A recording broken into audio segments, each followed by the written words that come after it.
We're talking about your homework for 47.2. And we want to talk specifically about, we'll go one, I'll do one from the ready, one from the set, and one from the go. But I wanted you to see the pictures from the ready because it refers to color a lot. So like in number 1, it says the blue curve of the graph at the right shows the graph. You can tell what is blue. Write the equation of the line labeled g of x, which is red, and the equation labeled h of x, which is green. And I thought it was important that you see the pictures in color and list everything we noticed about those 3 graphs. So we're not going to do this one. This one's pretty straightforward.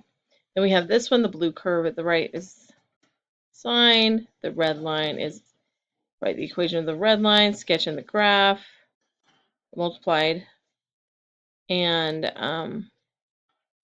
what is the equation multiplied, and then will -3 also be a boundary line for my sketch. And then last, just the same idea. So number 5. No, we can't do number 3 without doing number 2, so I'll do number 2 as your example. But you've got your green line, your blue line, and so on. So let's go ahead and start with number 2. And I think number 2 is a better example of what the rest of these are. So we're writing the equation of the line in red. So this is y equals 3. And so then we want to multiply. So if I multiply, what's going to happen, the zeros are going to be in the same place. But now I'm going to go all the way where it's at 1 here is going to be up here at 3. And whereas it's -1, it's going to be down here at -3.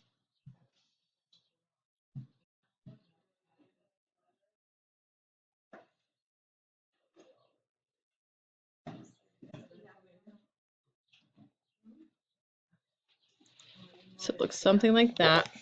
It's the equation f of x times, so it's going to be 3. I'm just going to put this one first because order doesn't matter, times the sine of x equals my new equation.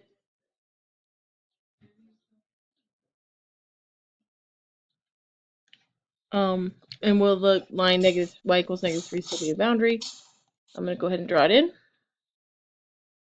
And yes, because the negative absolute value. And so that's the idea. It's really straightforward. Go ahead and do numbers 1 and 3. And I'd pause the video while you do it or come back and do them later, whatever works for you. Then we're going to get into the set. It's asking us to combine these functions. And this is where what we did in the notes is going to come in, where we were imagining the functions. So first, there are some values. Fill in the values for h. So h is where we add them together. So when I add this is going to be -6.28 because I added.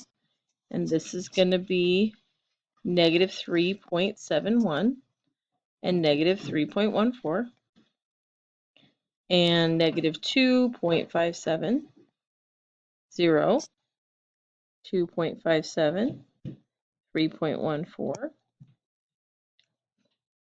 3.71, and 6.28. And so then it's asking us to graph it. So you'll notice all I did as I was making these, and it's really hard to read them because my finger is so precise, was add the 2 numbers from these 2 columns together. So I just added here all the way down. So at 2 pi, the result is also 2 pi, -2 pi. So that's -6. It's off my graph down here. And then at 2 pi thirds, which is right there, 2 pi halves, 3 pi halves.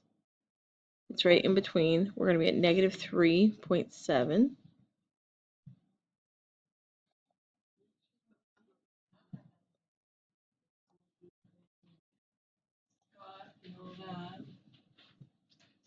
Okay, if we talked about it, and 2.7 and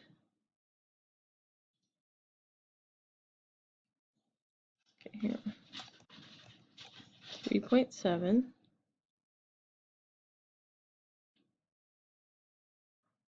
what am I missing? 3.7, 3.1, 4, just under the 3 line, 2.5,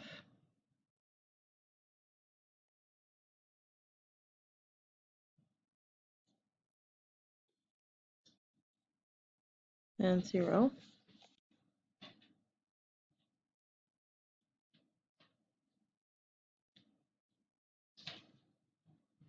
Notice it's kind of doing that waving thing where we added the line to the equation. And then we're going to have 2.7, 2.5 at half, at 3, just a little over 3, at 3.1,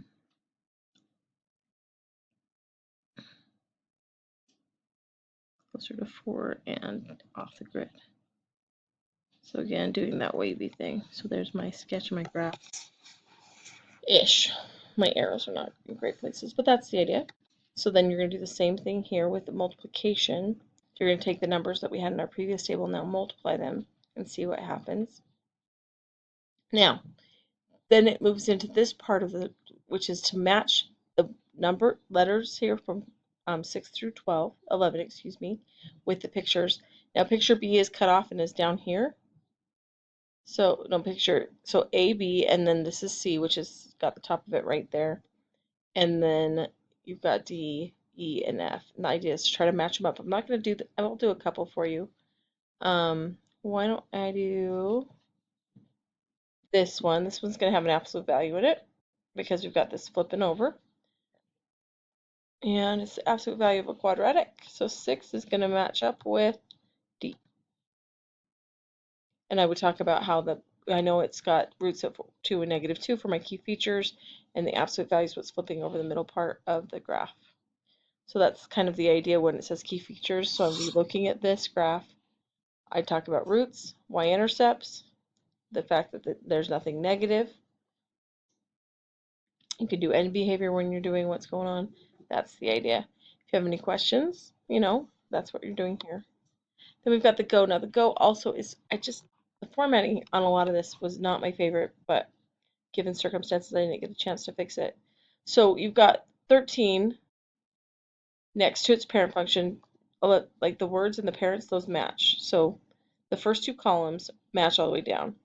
But the key features, A through O, are not matched. Like there's lines underneath each of the features, but it matches up with the lines for the table on the other side, and it looks like those 3 things, like these 3 things must belong to that, and that's not how it works.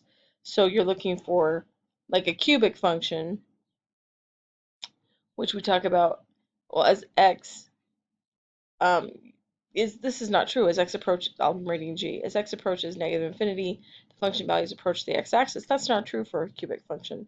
And that doesn't mean there's 4 answers for a cubic function. It's just the way it laid out, which really confuses me as I look at it. But you're looking for as many key features as you can find that match. And every key feature needs a home. So, like A, the ends of the graph have the same end behavior. That goes with quadratic. So this is it. Because the ends are either both going up or both going down. That's what a quadratic does. And so that's the idea, is to find the ones that go with whatever they go with. And good luck. Hope you have a good time.